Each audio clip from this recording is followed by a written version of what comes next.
Robert back here. Picked up this old Thermos suitcase stove on Marketplace. Got a fair deal on it, and didn't have any thermos stoves in my collections. I got a few lanterns, so figured I needed it.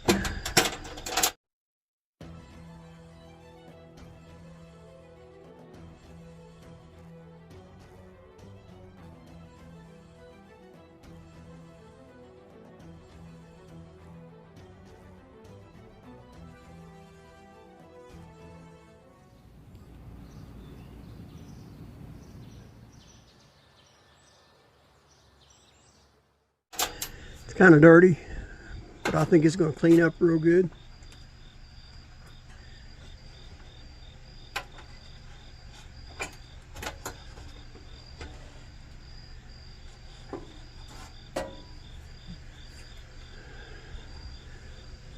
Tank's in decent shape. I haven't tried these valves yet. That one's free. Both valves are free.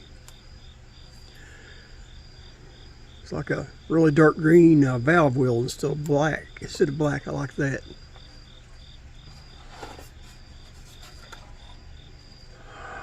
There's the decal. I'll have to figure out exactly where that went and try to glue that back on.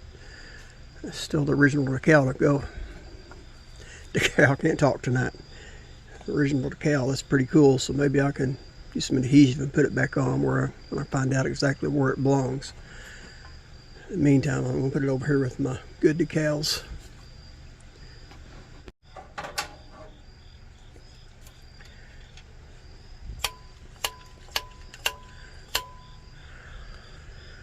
Pump has resistance, but I'm not going to trust it. I'm going to go ahead and rebuild the pump right off the bat.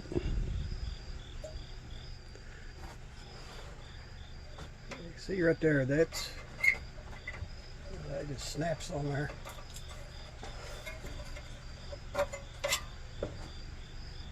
It's black. Let's go ahead and get that in some vinegar.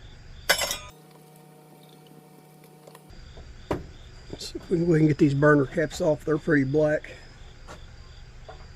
A little rust on them. Hopefully we can do that without any heat. First one's turning out really easy.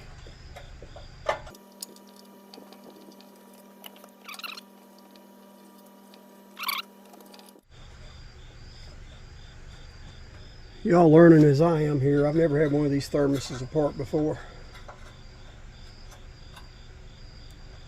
Got the screws out, but that's still staying. Let's try this other side, see if it's any looser.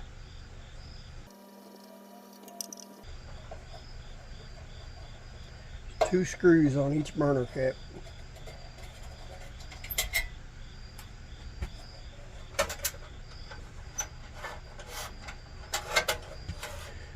It's the valve for the auxiliary burner. On the Thermos, the main burner is on the left and the auxiliary is on the right. That's just opposite of the Coleman's.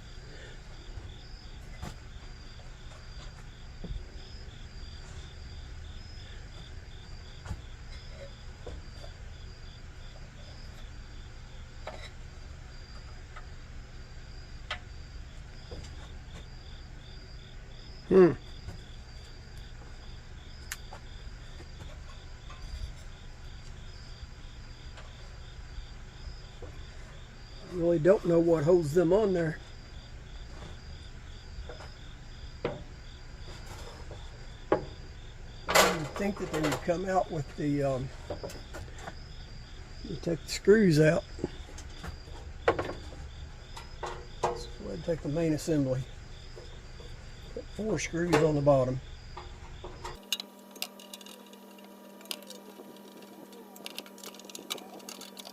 It'll take me a second to figure out how to disconnect that. Okay, it doesn't look like I can disconnect that part, but I think I can remove that screw and bring that whole mechanism off of the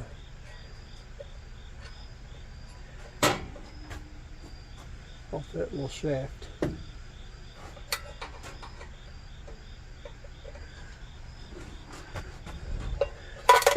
Get on the view of the camera here, y'all can see what I'm talking about. There's a screw right here that screws against that shaft.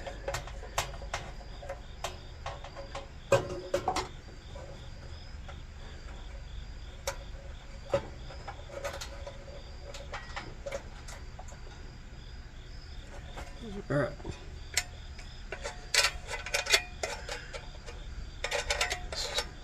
See how this threaded, how that opens and closes the auxiliary burner. All right, now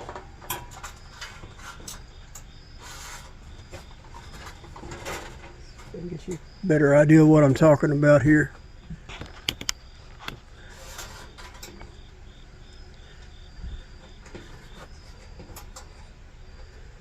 No way I can get a good camera angle on that.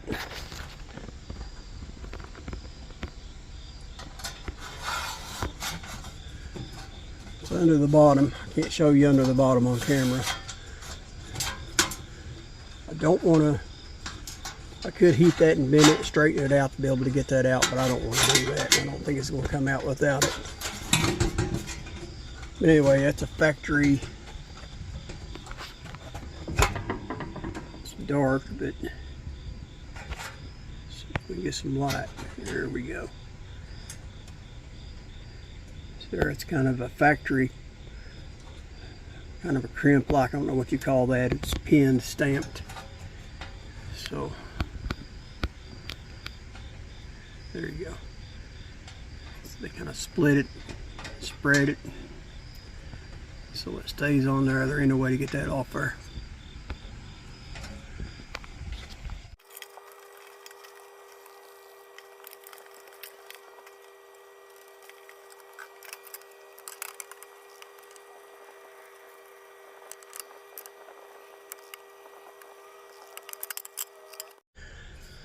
Okay, the main burner side, there's a lot of grease caked up in that channel, so I scrubbed most of it out. Now I'm going to let it soak a little bit. Let's clean some of this mud dauber off of the tank.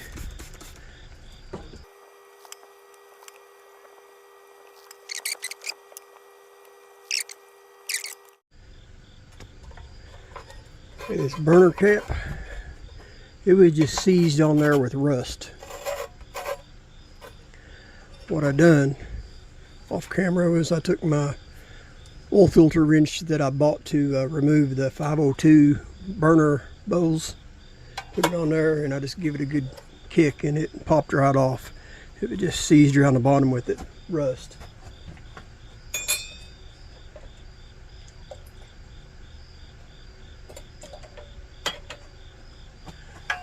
So hopefully this one will come off just as easy.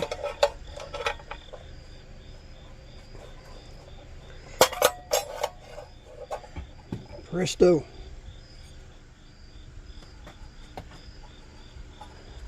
Give you all an idea of how that auxiliary burner works. When you pull that rod back and forth, it will twist this shaft. As you twist it, it raises and lowers the, looks like it's stainless steel flap there. What increases and decreases your fuel.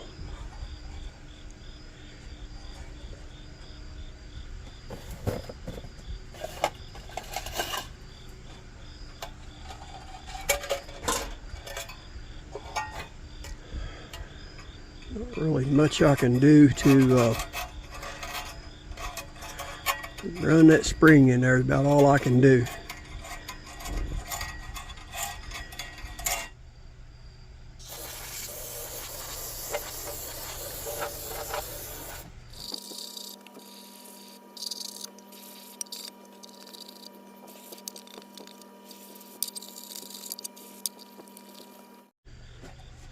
Yeah, I don't know if that originally came with the factory paint on that or if somebody just painted that.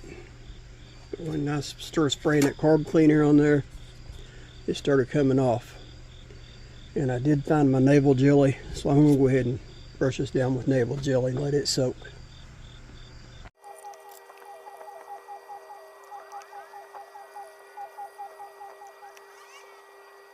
Okay, I've tried to turn that pump out by hand. I can't do it.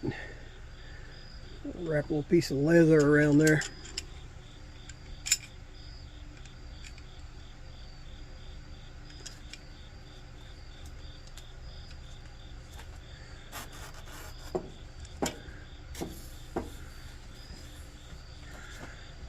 A little bit of leverage is all it took.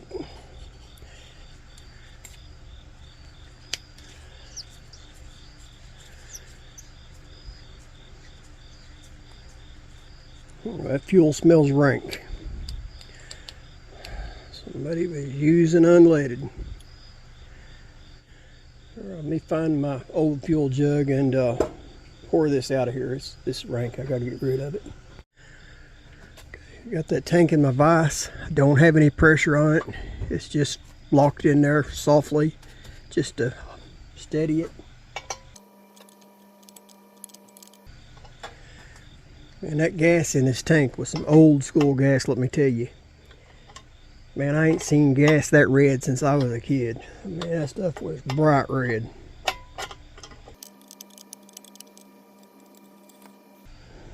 It's got a carbon buildup on it.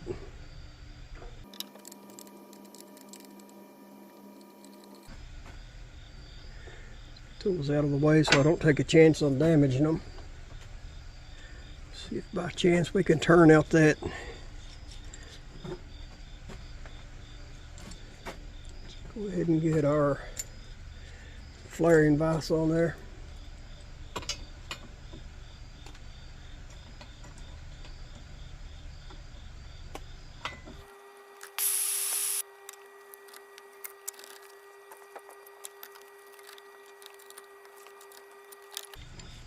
Tell you, if you only got one of them old antique monkey wrenches, man, you don't know what you're missing out on. They grip good, nice flat surface. Teeth, I mean no teeth, I mean they won't damage the brass.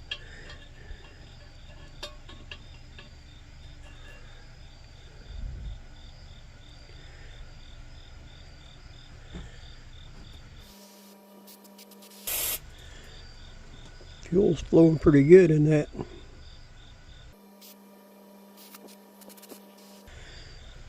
Can't complain too bad. I'm going to go ahead and put it in the vinegar though.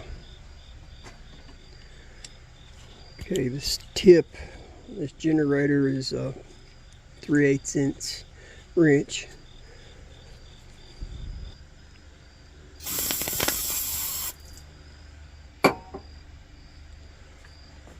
Okay, I'm not going to run that spring the brush all the way through there. I'm just going to run it into where the brush stops there, because I'm not familiar with these. But if they're anything like the old J.C. Higgins generator, which is what it looks like, there is an insulation in this big round part of the tubing here. So I'm just going to clean out the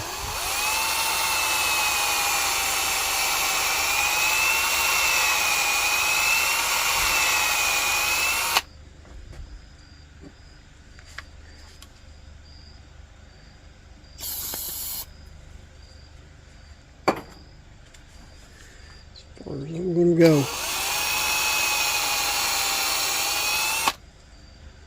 It's all the cleaning it's getting.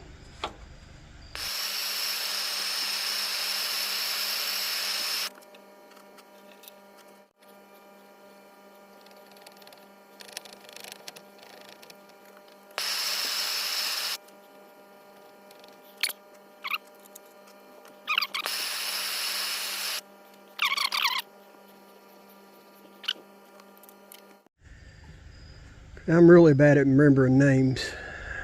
I think the name of the YouTube channel of the guy that put together this kit for these Thermos pumps, this collar and all the different gaskets you need, is Cal. I think it's Cal's Garage. I'll put a link to his description to his channel in the description. But I'll give him, can't give nobody but him the credit for coming up with this. And It fits these tubes perfectly.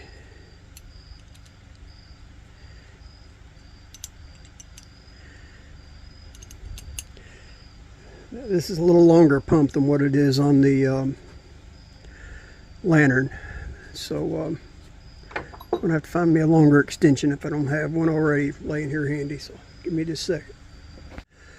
Okay, I already remember from working on the lanterns, my vise I have here in the shop has got too much bounce on that table to hammer. It gets too much of a recoil. So I'm going to take this out on my big vise out on the deck. I'm just going to drop it loosely down in the top of that vise. Drop it loosely down on top of that vise. I'm going to lay a board on that to keep so I don't damage my tools. And I'm just going to give that a good smack with a hammer and knock that plug out of the bottom there. I'm just going to loosen it up and then I'll come on in here and finish it up. As you can see, it's pushed out that plunger just about all the way. It's past the gasket, so I'll go ahead and drop it in the vise in here and I'll show you exactly what I was doing.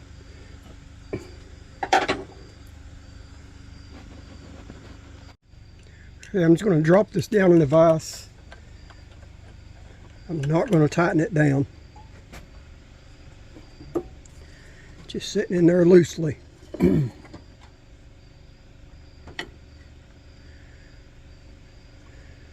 Hold my hand under the bottom so that I don't lose that piece. I don't know.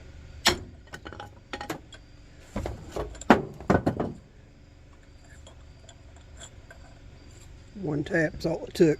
Pushed it on out. Alright, there's what the burner plate looks like now.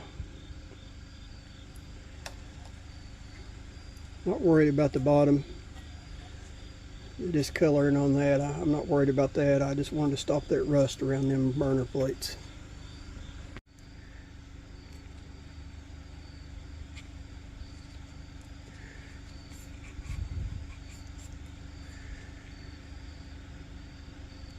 Tell you what, I'm just going to leave that gasket on there for now. That feels flexible. It's nice and thick. I'm going to go ahead and try that one for now. I just want to change out these pump gaskets.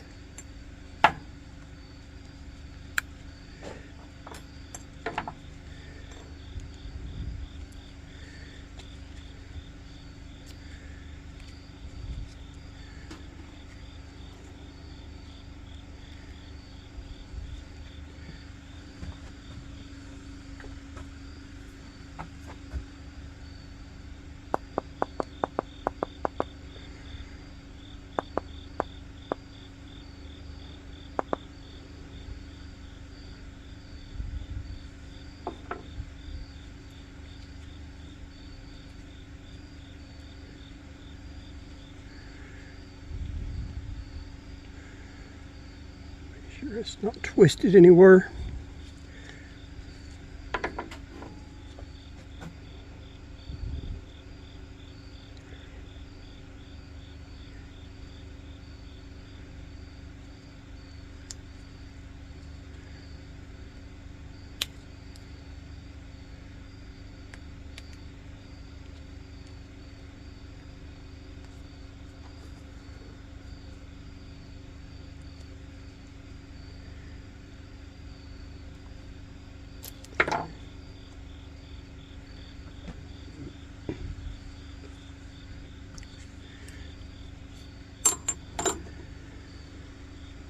We got the inside gasket.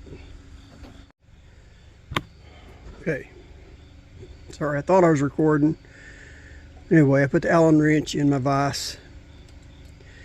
I pushed the little plunger up. And with this type of O-ring, there's a little indention down in there. And it sits in that indention. You can't hardly see it. You got to reach down in there with the pick. I like a really sharp pick when doing that.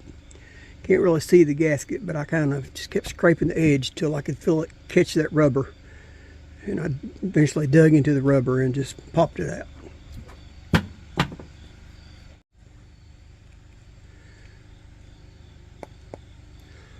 Put a little oil.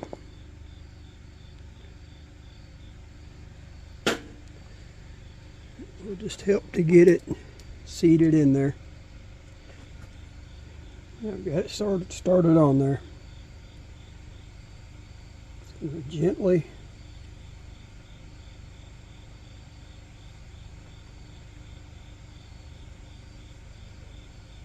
try not to damage the new ring with the sharp pick.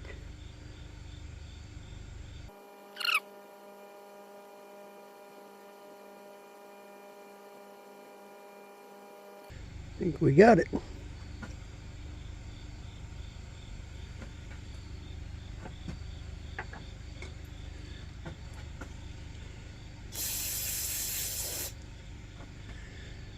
Rinse that off, make sure that I didn't get any debris in there. Okay, then we got all the gaskets replaced.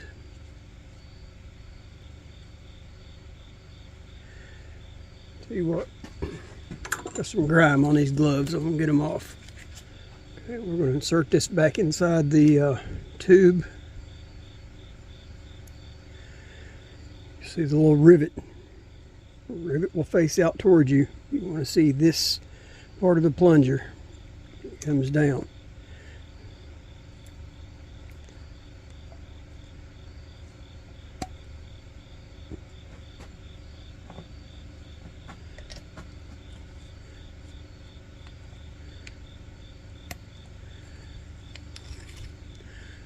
Alright, pushed it where I can just barely see that little ring around through there.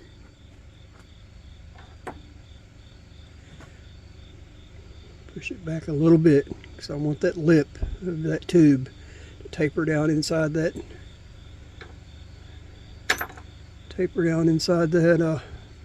Little groove.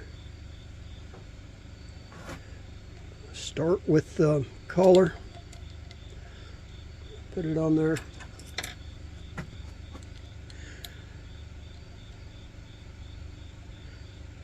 Tighten from one side to the other. Now I'm not going to crank down on that, I'm just snugging it down.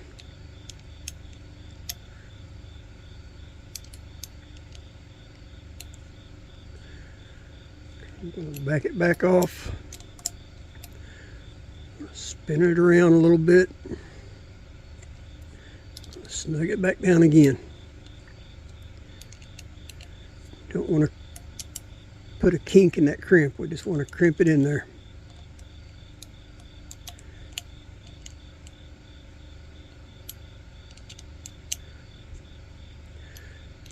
Back it back off. Spin it a little more. Snug it down again.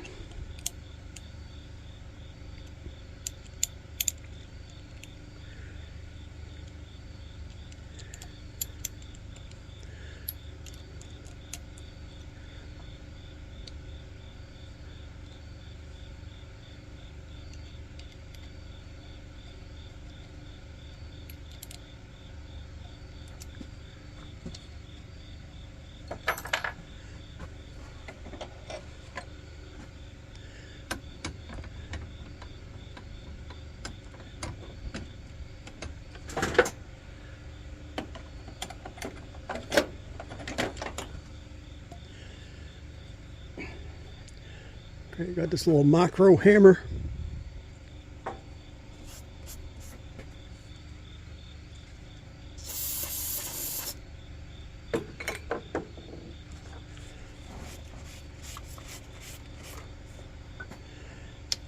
Lay that on there. I'm just tapping that crimp. Trying to tap right back down on that groove. As I'm tapping, I'm spinning at the same time. Spinning that tube, going all the way around.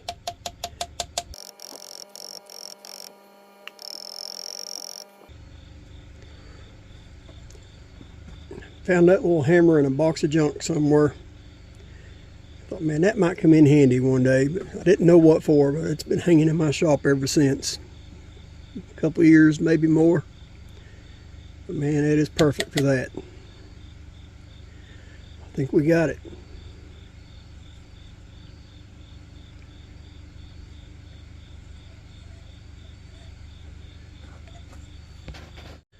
We got some fresh oil on that one. Let's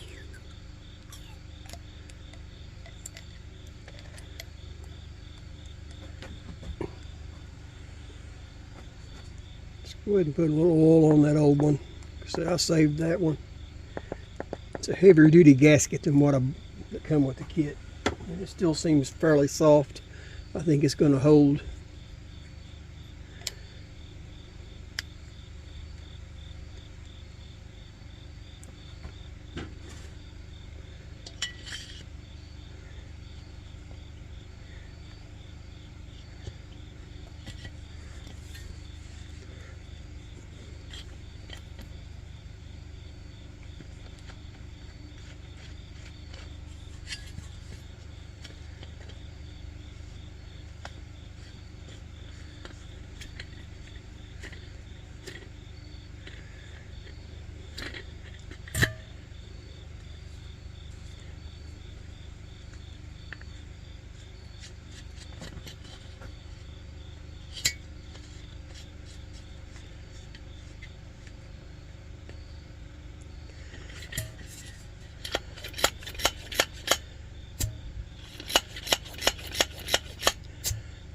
So far, I think that's going to do the trick. All right, I got my valve out of the vinegar, sprayed it through with carburetor cleaner again.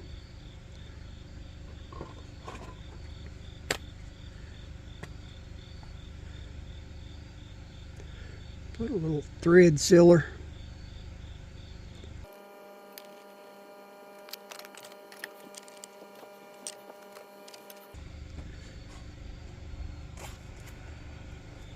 I think I've got it. I got the female thread pointing toward me,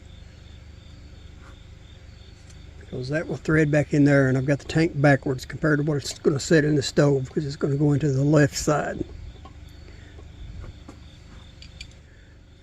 Got to put our spring back in.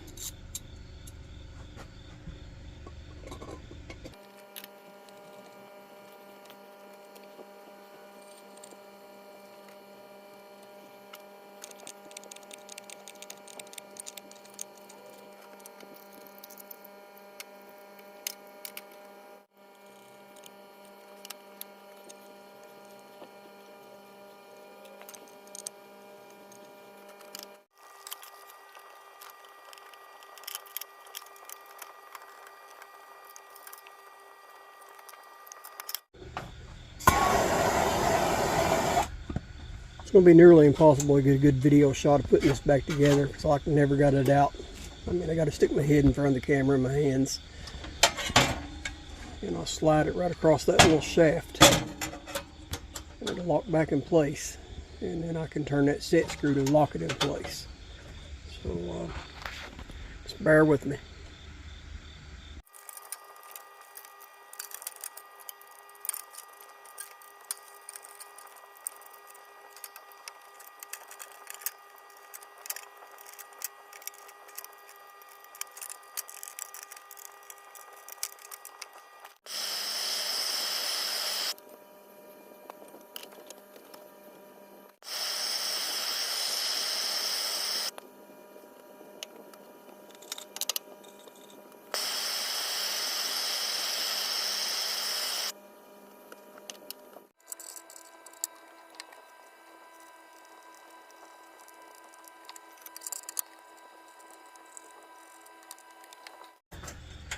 It's like a baffle here.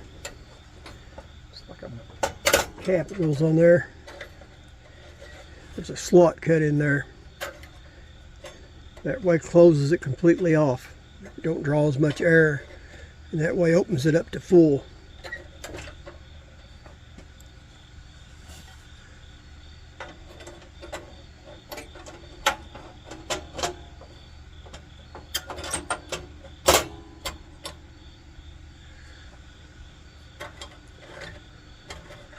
Just remind yourself not to do that while it's hot. Wear some good leather gloves. Put the lid all the way back. Got a couple different adjustments there. You put it in the first one. Bring it on down. Put it in that second slot. Not sure what the two little slots on the side are for. There's where the decal went. Let's see if I can find the rubber cement. Okay, after tearing into this thing, I think somebody has tried to preserve this at one time, because there was that silver paint on the burner frame. I don't think that was factory. I think somebody put that on there. So I got it all back off, and I heated it and treated it with a little oil to try to slow down the rust. Another indicator. See the yellowing on that decal? That is nice and slick. It's like a shellac. When it gets old, it turns yellow. As you can see up closer on this, you can see how shiny that is. Looks like somebody has sprayed a shellac on those at one time to preserve those decals. And I'm going to take some rubber cement, see if I can put that back on there. Okay, I started off with blue tape because, well, first one I grabbed. Anyway, it ran out, so I switched over to green. But I taped a little outline of the decal.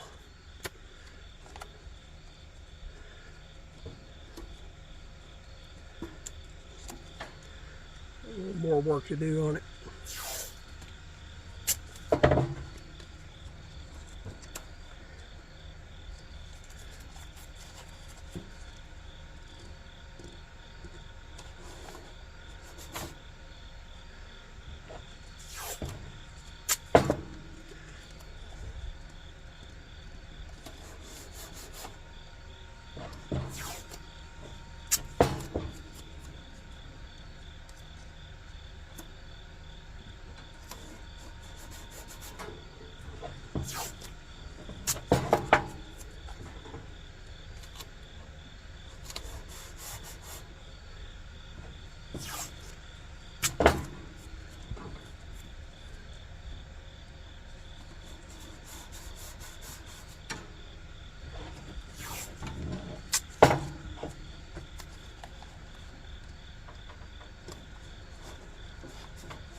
So I want to get the glue around the outside edge of that decal. I want to keep it all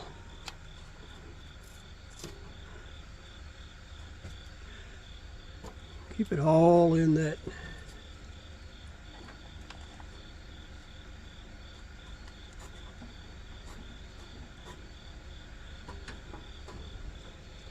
In behind the sticker.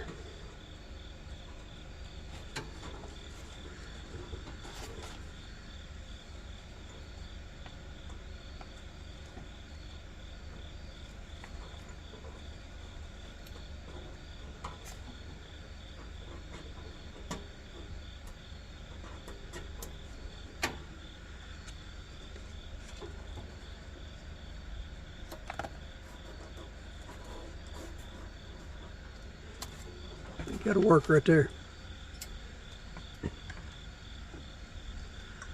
So I'm going to coat that with a thin coat.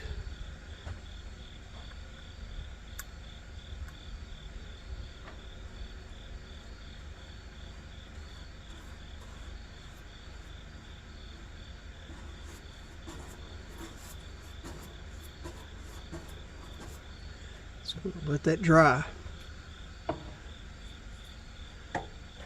That's drying.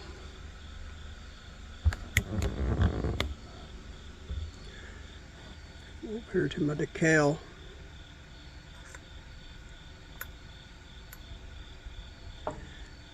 Give the back of that decal a coat.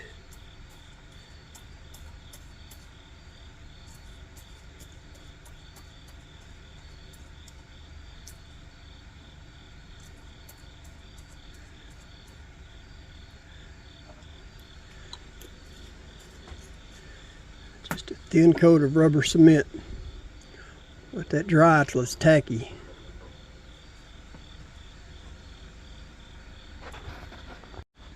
Good thing I made that little drip pan of tape there. So you see I did drip it.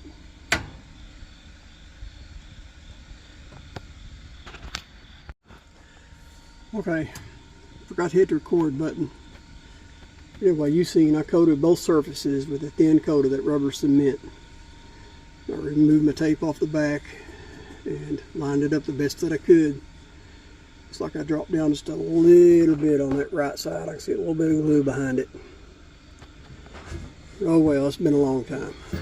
But anyway, that'll work for me. I mean, like I said, the stove still got a little character. What do you say we put a fuel in this thing and fire it up and see what happens? Alright, I've already put fuel in the tank. I pumped it up. It's holding pressure. It's flowing fuel. No leaks. So I've already got fuel in the generator, so I'm not even going to crack the valve to let fresh fuel in there.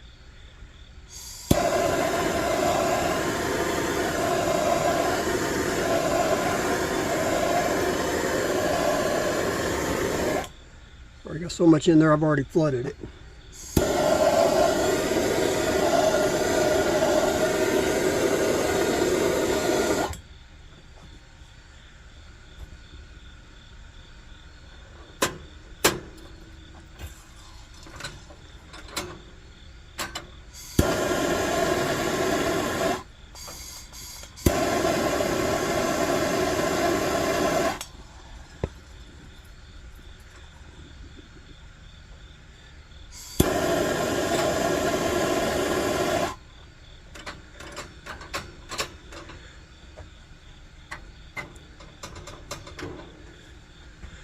Open that baffle a little bit. Excuse me.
Let's check this auxiliary burner.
Just tinkering, see how low I can get these things to go.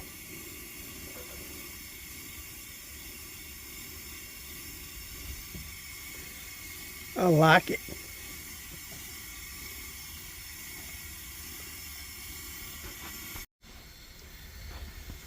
you go.